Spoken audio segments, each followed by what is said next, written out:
safely found. We are not alone. Water over stormy. Welcome to the Dream Journal. From the studios of KSQD in Santa Cruz, the Dream Journal is a weekly show where we explore the power of nighttime dreams through conversations with dream experts and with you. In the words of Carl Jung, who looks outside dreams, who looks inside awakens.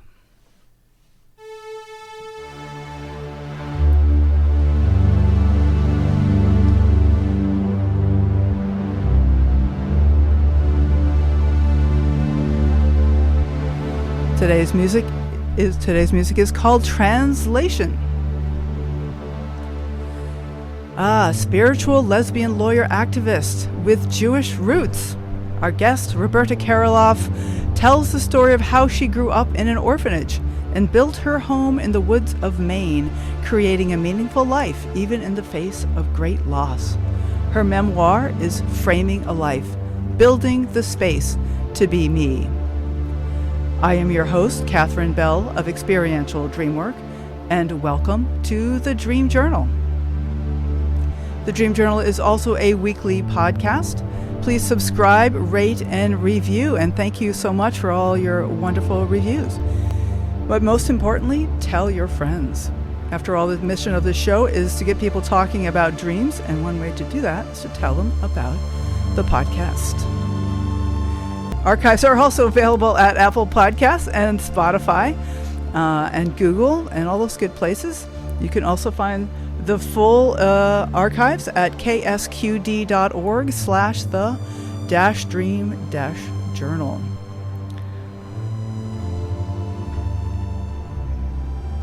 Okay, so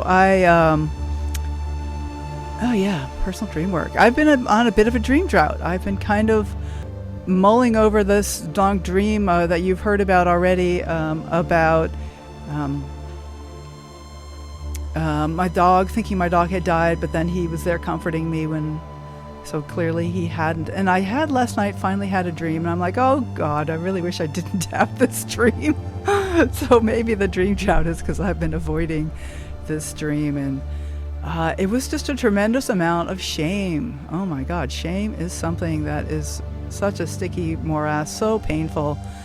And in it, a dear friend of mine doesn't want to be with me, and they won't tell me why.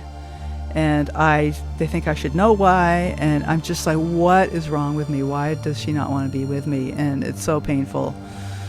Oy. So I got a dream, but not a wonderful dream of love and light, but more a dream of healing and wholeness, as they all are. I just don't know how yet.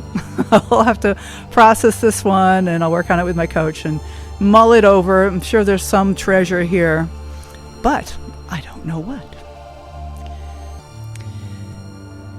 So Roberta S. Kurlioff is a speaker, community activist, former attorney, and the author of Framing a Life, Building the Space to Be Me. And this is by She Writes Press, which sounds like a very interesting press. And it just came out a month ago, July 2023.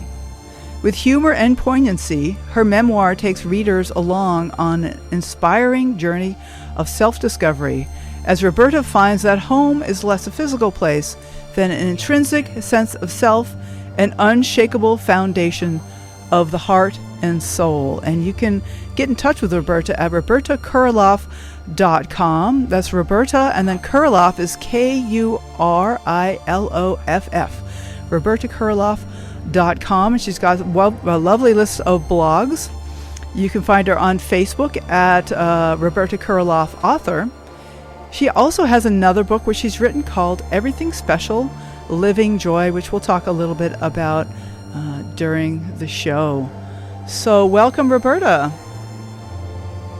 Thank you. All right. So good to have you on the show. Excellent. Glad to be here. Okay, good. Coming through loud and clear. Oh, that's good. I'm glad. Good. Okay, so you're calling from Maine, isn't that right? That's where you live now? Yes, I live in Maine now for about 28 years. 28 years. But Roberta did not always live in Maine, and in her story, Framing a life. She talks about growing up in an orphanage and how that happened. Her mother passed away when she was 6, and her father was still there, but he decided the best thing for them was to put her and her brother in an orphanage. I wonder if you'd like to tell us a little bit about that story, Roberta. Yes, of course.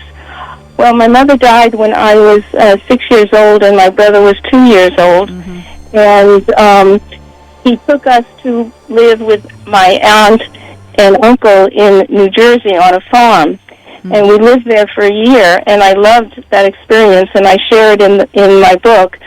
But then my aunt also got cancer like my mother had, and I couldn't live there anymore, and none of the family members in my family were really able to take me. One aunt wanted to take me, but her place was in another state, and that was just too far from my father. So for some reason he decided that the best place would be to live in the orphanage until he could take me back when we were a little older. So that's how I got there. Right, and you were there for 6-7 years or something like that? It was. Yes, I think it was 6 years, I believe. Yeah. So and then before you were able to rejoin your father, and he would visit every weekend, and he just felt like that. Yes, he was wonderful in that way. He came every weekend to Yonkers from Brooklyn, and took my brother and I out and spent the day together, a few hours together. But it was not easy, without question. It was a frightening adjustment originally, and my book in the beginning, I tell about that experience of going into the orphanage and him dropping us off with a counselor.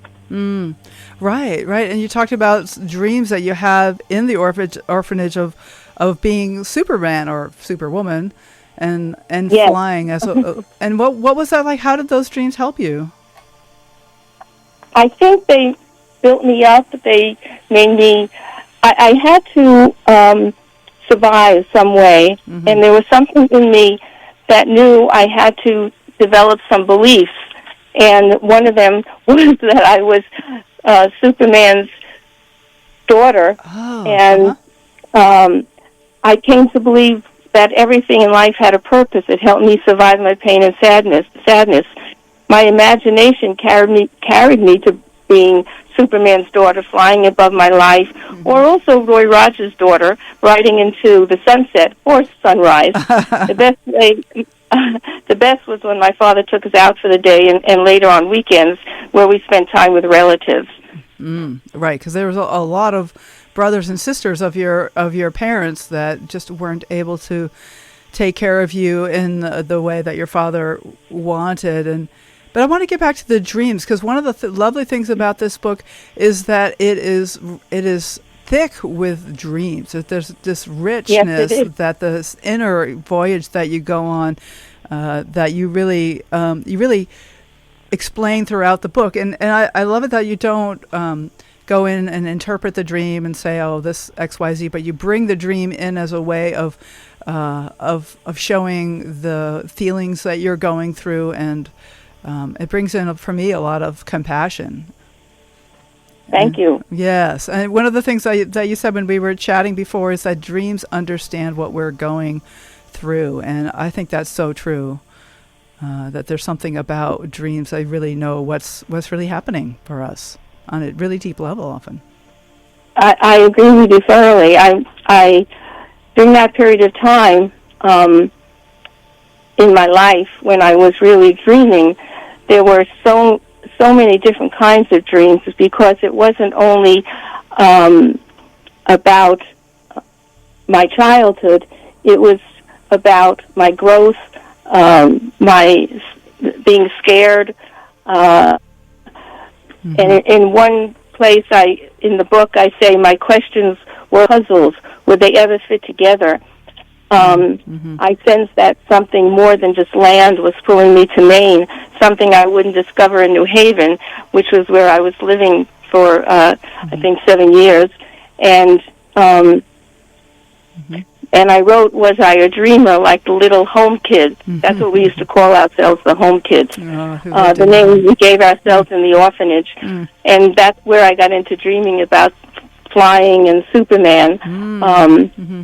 There was this tug to move deeper within, beyond risk, reminding me of all the extraordinary traveling dreams that I had.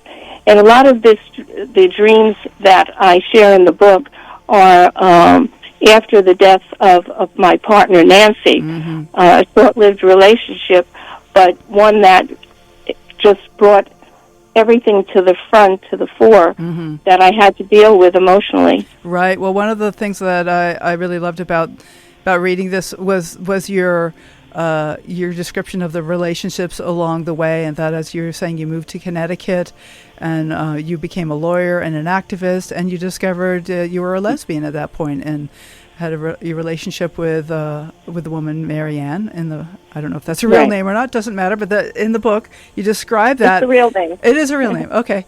And then the two of you looked into moving to Maine and building a house there, but you also split up around that time, and so you ended up building the house yourself. And I do mean building, like by picking up hammers and lifting boards and doing a lot of the work yourself. What was that like after being a city kid to come out to the woods of Maine and be construction after being a lawyer for so long? It was quite scary and challenging. After Marianne and I had bought the property together, the plan to eventually move up here, but then our relationship ended. We are still friends, by the way, very close friends. And when I moved up here, I still decided I wanted to move up, even if by myself. That there was something that drew me here that I didn't understand at the time, but I think the connection between this land in Maine and the experience of living on the farm in New Jersey was very meaningful. And those connections of the land in New Jersey and the farm, and then my experience up here, just brought me back to a home base in some ways. Okay. And so when I moved up here, I didn't initially have a job, but I finally found a job as a lawyer at a program at the university, and I started building the house. I hired some women builders, and I helped work on it with them. Not as much as they did, but I did a decent amount. And it was a scary but enjoyable experience, but not one I would want to do again. Maybe once a lifetime. Right. It is a once-in-a-lifetime experience. That's right. For sure. Right. And when you were in Maine, that's where you met Nancy, who you just referred to, who was a partner of yours for about a year until, I'm just going to go ahead and give spoilers, so we're going to do spoilers here. And that, because it's really integral to the book about loss, and that Nancy dies tragically after a very short time, like a year that you were together. And in the car accident. Oh my goodness, it's so painful.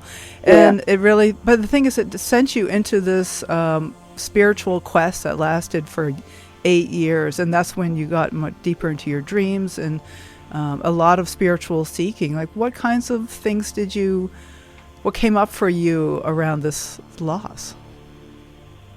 It was extremely painful. Yeah. It was surprising.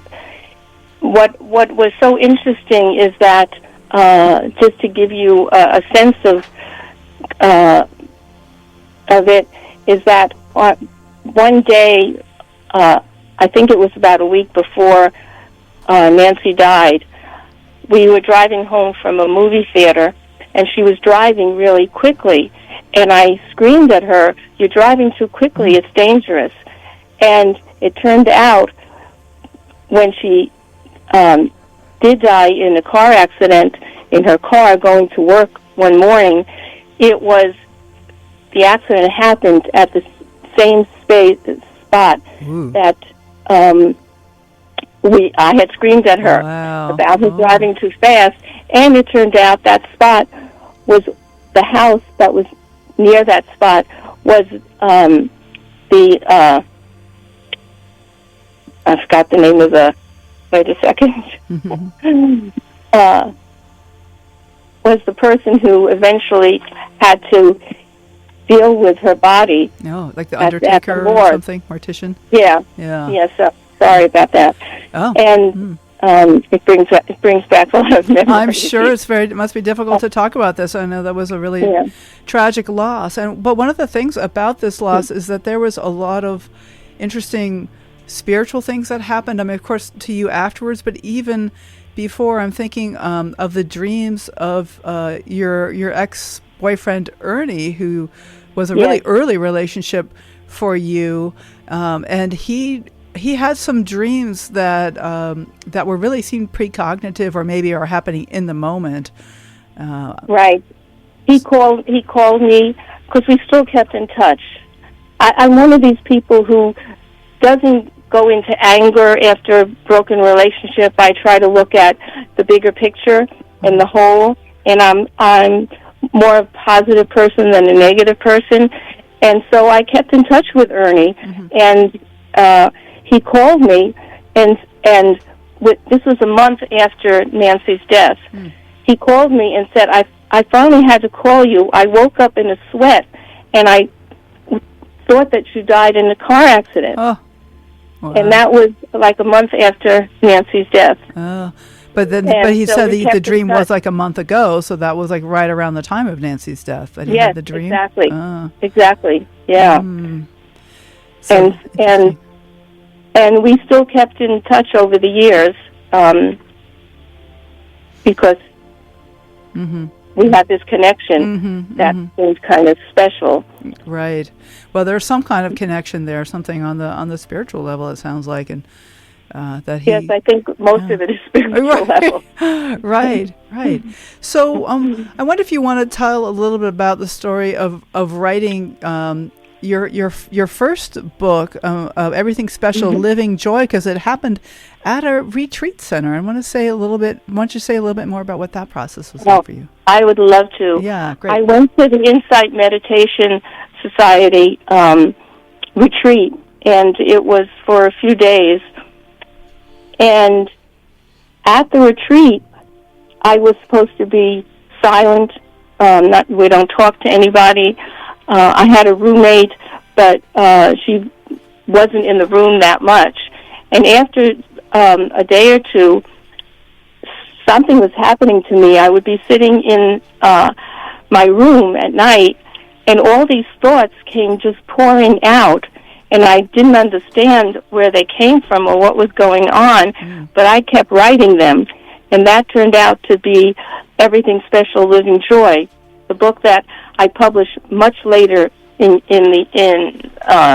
my life because I was working at the time and I didn't have the time to really put it all together. So many years later, I published it, and it was such an amazing experience to feel like words are coming through you, and you don't know where they come from, and just writing them down. And that was Everything Special, Living Joy. And the reason I wanted to do the memoir was because I wanted to share that what happened at the retreat. Okay, right. So something about you connecting to your spirituality by going to that retreat. It seemed like it opened you up to something to come through. Without question. And then I kept writing more, just other things that I would do, and there's some things on my blog, on my website, that I think I addressed some of that. But it was such an amazing experience that I haven't yet experienced it again, and I hope that I will. Right. Well, it sounds like writing the memoir is a rather different kind of writing experience. This is framing a life, building a space to be me, and so it sounds like this was not so much the channel where everything comes through all at once. Do you want to tell us a little bit about what it's like to write that book, the Framing a Life book? It took me about 5 years to finish it, Mm-hmm. and I had to go through my journals. I've always been a journal keeper, and I have about 35 journals. Wow. And writing the book really centered me again, brought me back to my deeper self. It's very hard when one is working and busy and has a busy life to really try to center and be balanced. And I think writing my memoir helped in that respect to recenter myself. I mean, working as a lawyer, it takes energy and time, and you're delving into everybody else's life. And at some point, you have to look at your own as well. Mm-hmm. And that's what I was doing, I think, in writing the book. And I also wanted to share all the experiences that I went through. I think they're positive and really helpful. And for instance, in the book, if you don't mind me reading this, because this is sort of special to me. Please, that'd be great. It's in chapter 41. Because in my search, I was really looking at Judaism, which is my heritage, as well as other heritages. Mm-hmm. And I wrote, I meditated asking for help from the Baal Shem Tov, a Jewish mystic rabbi considered the founder of Hasidic Judaism, a sect originally formed in Ukraine, where my father was born. From reading, I admired his way of being, which included laughter and freely dancing as part of moving deeply into spirituality, even though at that time only men had permission to learn. Women, of course, were excluded. I visualized his energy and knowledge surrounding me, standing beside me as I spoke, feeding me a little of his wisdom. That night, I dreamt of 10 tall, large, bronze-skinned women, taller than humans, dancing in a circle high in the sky with me in the middle, my hands outstretched, swirling around and around. Their faces glistened with devotion and protective smiles, like a mother's smile. I awoke energized and ready to face my fear. What an amazing dream there of 10 tall, bronzed women dancing around me. Yes, and I still can picture them when I meditate at night. That is one of the pictures that I have in my head. Right. All the time. That's a very empowering image, and I most of the activism that you've gone through has to do with empowering women and finding safe places for women, and like you formed one of the, or maybe I think it was the first all-female law practice. Was that in New York or Connecticut? No, Probably in Connecticut. New Haven. New Haven. Okay. Yeah, in New Haven. Right. Yes. And then I helped start the first battered women's shelter in New Haven. Yes. Mm-hmm. And then when I moved to Maine, I got involved in doing that here as well. Right. A very, very important work, and thank you so much for that work. Well, it was so meaningful, and it helped me just as much as it helped the people I was helping. Right. So we also have, you mentioned your father, and another piece, one of the themes of this book for me was the way the loss of can lead to growth, and just certainly your mother at age 6, and then Marianne and lost the relationship, and then Nancy lost her life, and then there was another one of your father that your father ends up living with you for the last several years of his life, which is an incredible offering to give to somebody to take care of them at that, and then his ultimate death is also in the important part of the book and your relationship with him. So this idea of loss. I'd like to talk about that. Yeah. Okay. Great. Because let me see when it was. When I turned 50, I met Bernice, my present partner. Yep. And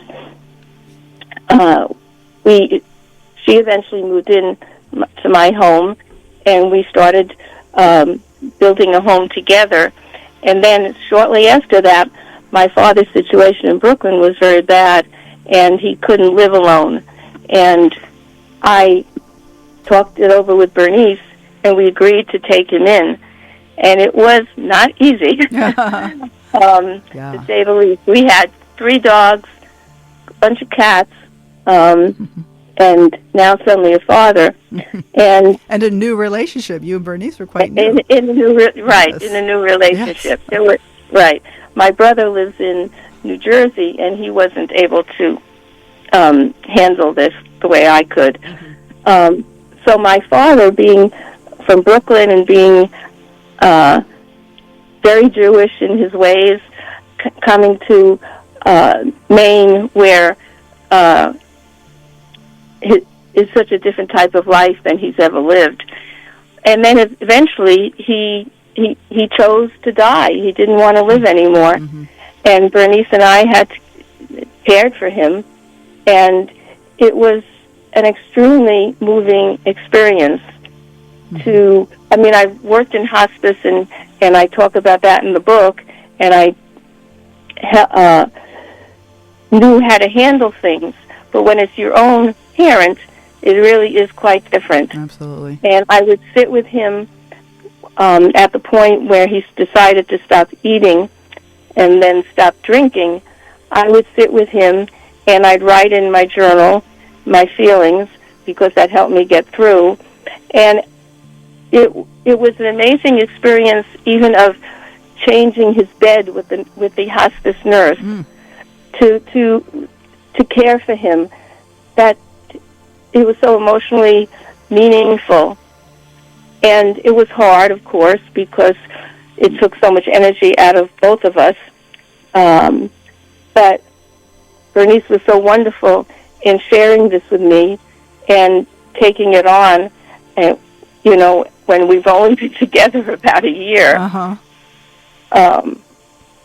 Wow, I love so that. He eventually died in my house, and friends came over. My brother came from New Jersey.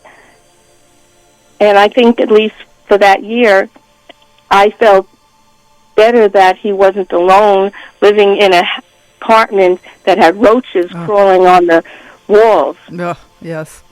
It was not very nice. It's a bad situation, and you did the right thing, and it's not always easy to do the right thing. Right, and I don't know if I consider it the right thing. It just seems to be what one needs to do or should do. I guess you could say the right thing, but it. Well, I guess you're right. Maybe what was in your heart is a better way to say it, rather than what I should do. Right, but what was in your heart. Yeah. Yes. Okay. Yes.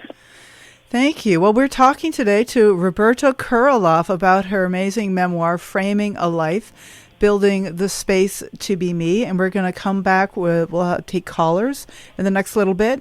And we'll also talk a little bit more about what Roberta has been up to lately. Some of the new things in her life, some good, some not so good.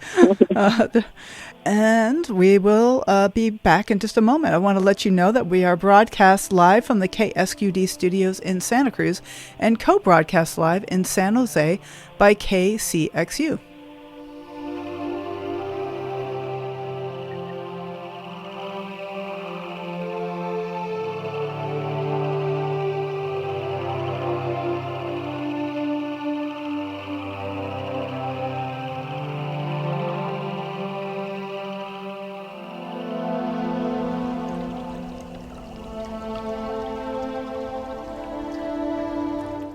Okay, welcome back to the Dream Journal.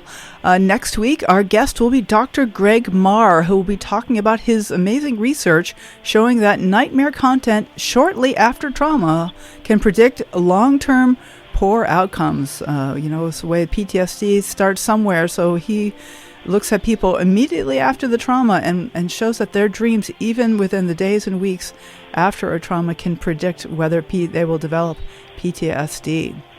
So I am Catherine Bell.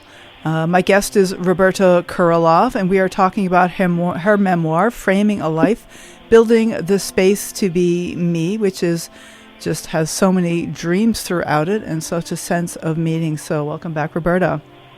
Thank you.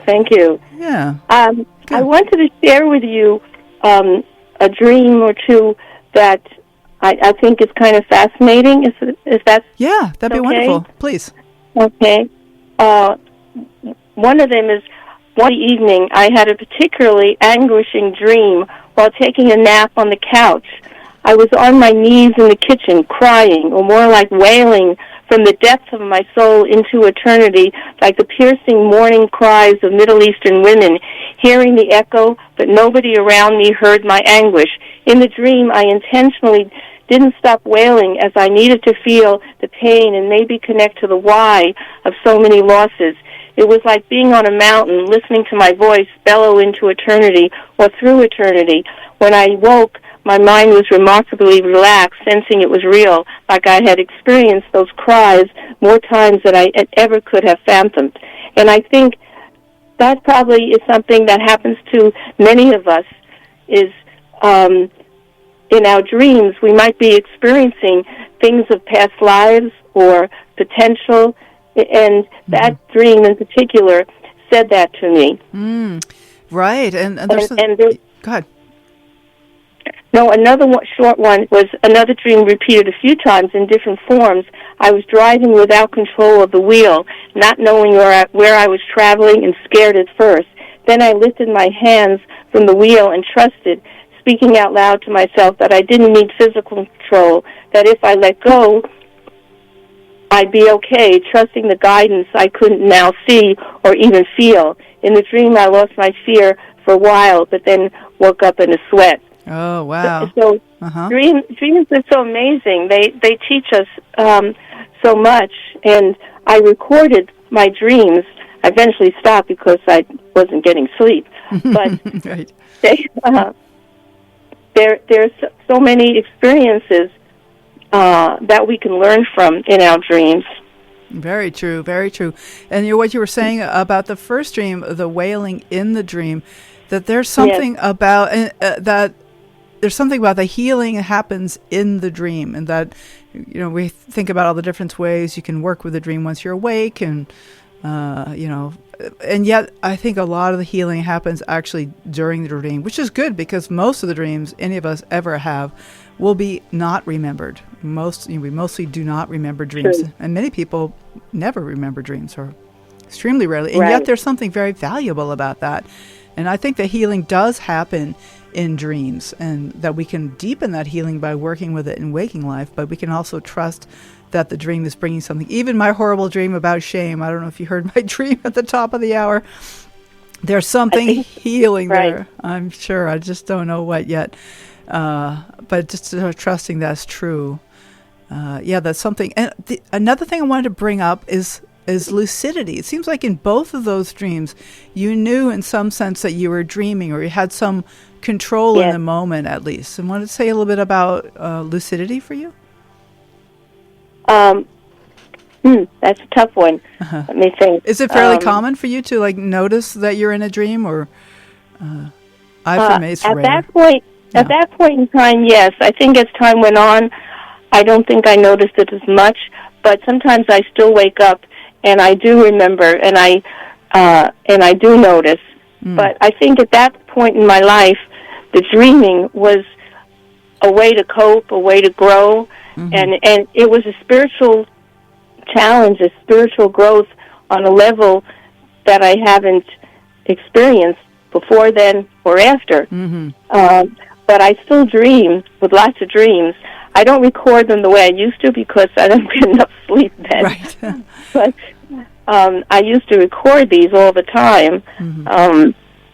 Right. And there's something about being in that moment of the wailing and deciding to wail longer, like to recognize that somehow this is helpful, that I think is beautiful, and it's a sign of your courageousness and your faith and spirituality. And then the faith really comes out in the second dream that you just shared, where you take your hands off the wheel. I mean, how many driving dreams do we all have? I have driving dreams so often, and letting go of the wheel is not usually the thing I'm thinking about.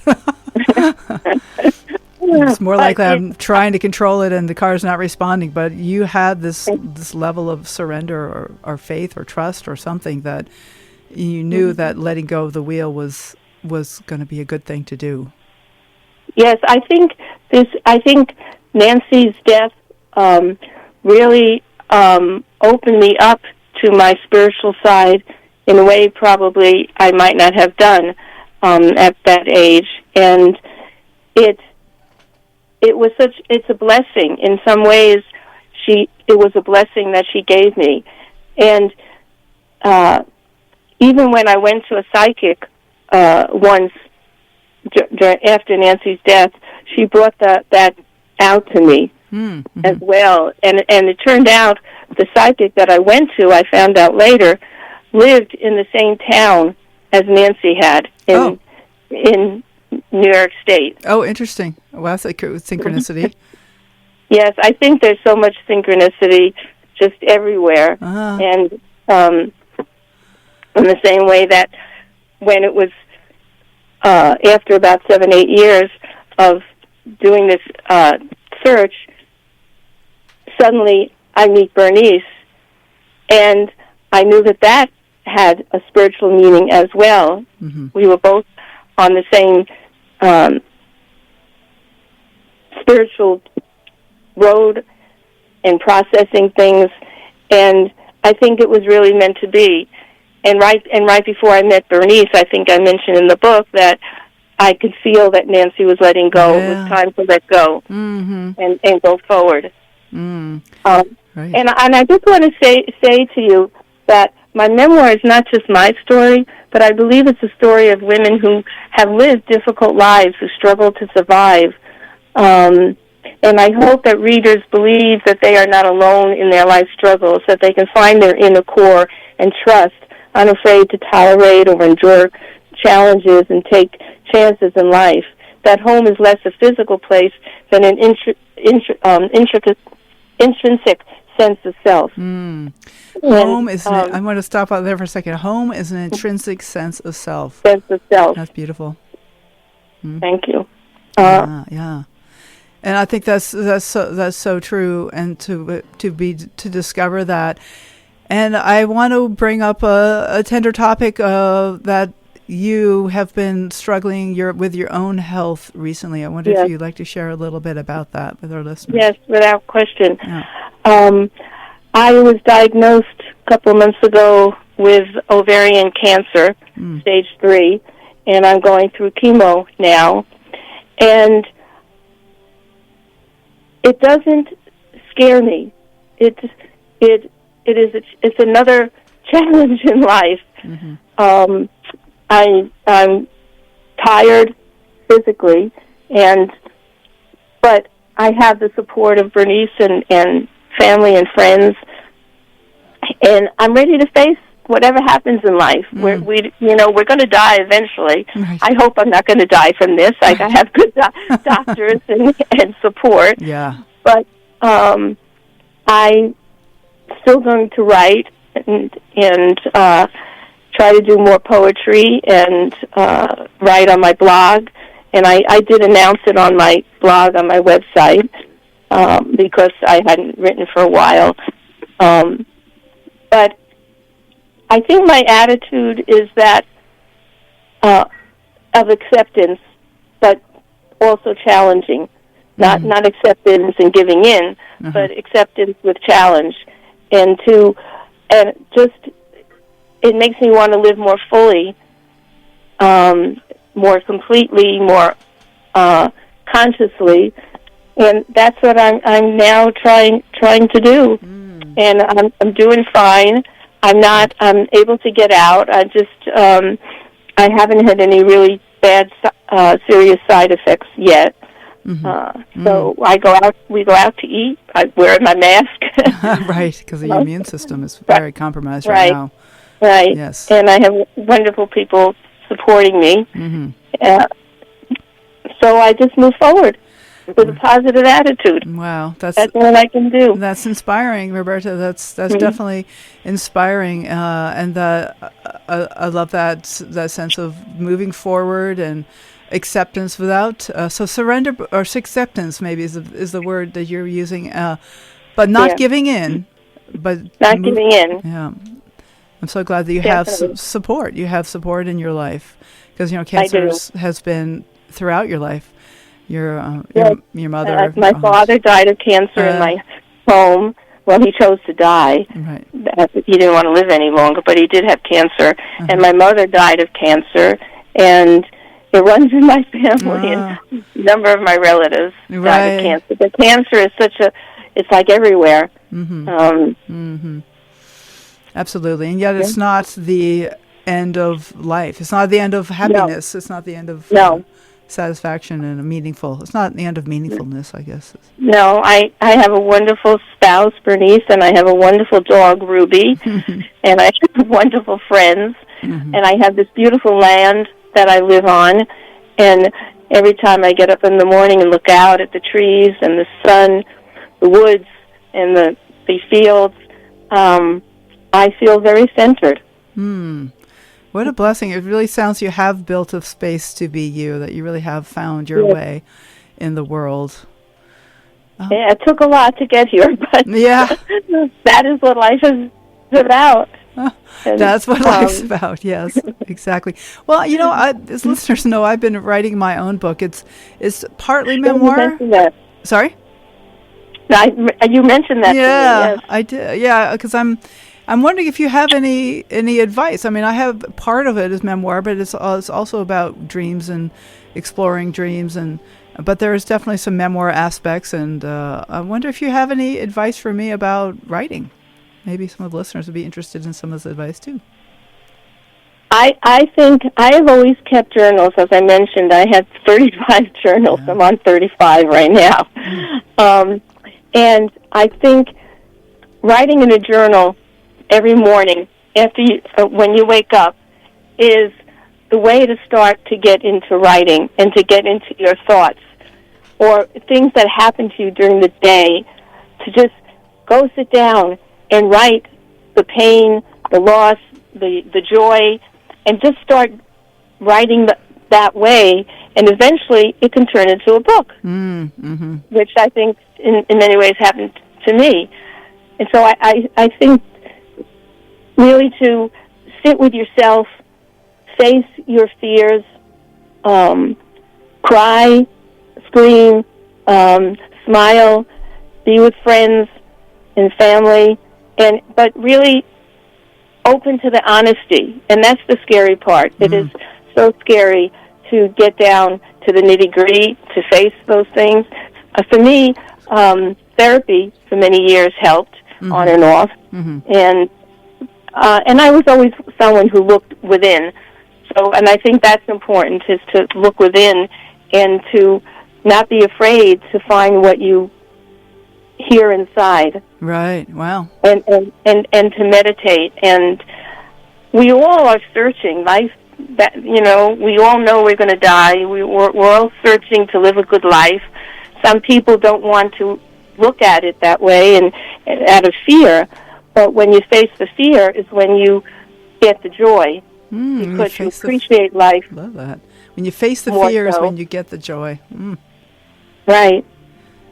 So, Roberta, I have Max here in the studio, and he'd like to ask a question. Sure. Okay, it's sort of open-ended, Roberta.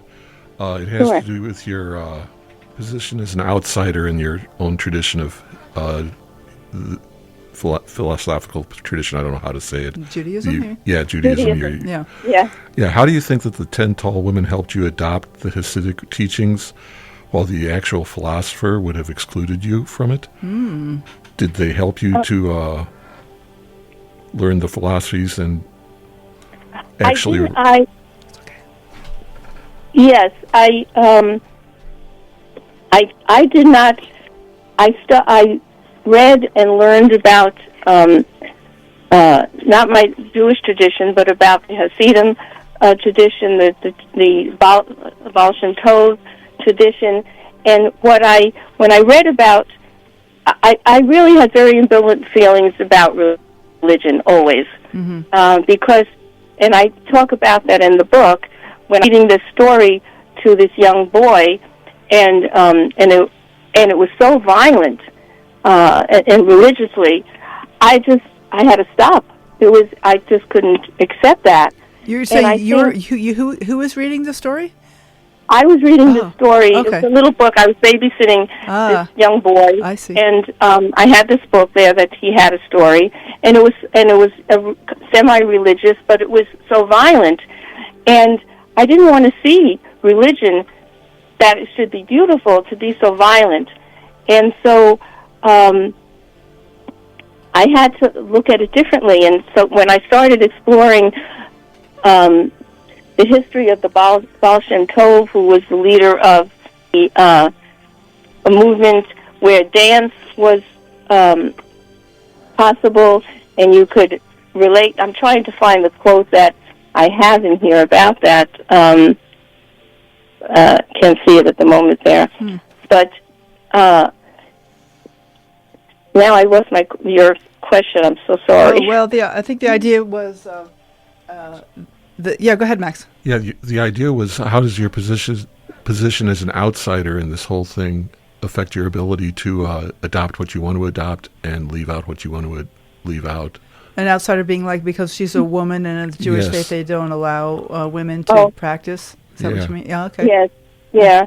I think in the beginning when I made discoveries, and I mentioned in the book, I was very annoyed that women could not sit downstairs in the traditional synagogue. They had to sit upstairs, separate from men, and they couldn't be rabbis. And in the book, I have a whole thing about talking to the rabbi in the orphanage and saying, I want to be a rabbi too.